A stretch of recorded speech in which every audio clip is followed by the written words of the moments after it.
وبرکاتہ۔ آج ہم بات کریں گے کہ قبر میں دفن ہونے کے بعد بھی جنازے کی نماز پڑھی جا سکتی ہے۔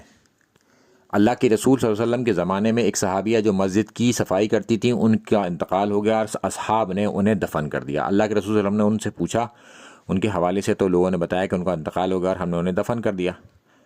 تب اللہ کے رسول صلی اللہ علیہ وسلم نے کہا کہ مجھے ان کی قبر تک لے چلو، اور ان کی قبر پر اللہ کے رسول صلی اللہ علیہ وسلم جب پہنچے تو انہوں نے اس وقت ان کی جنازے کی نماز پڑھی جب کہ ان کو دفن بھی کرایا جا چکا تھا اور ان کی نماز بھی ہو چکی تھی۔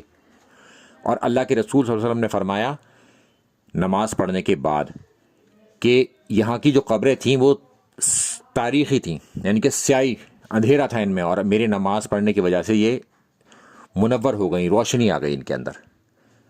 اور وہ کون تھے جو لوگ اللہ کے رسول صلی اللہ علیہ وسلم کے زمانے میں فوت ہوئے اور اللہ کے رسول صلی اللہ علیہ وسلم نے ان کے لیے دعا کی یا وہاں جا کے نماز پڑھی؟ وہ سب کے سب اصحاب تھے۔ تو اصحاب کی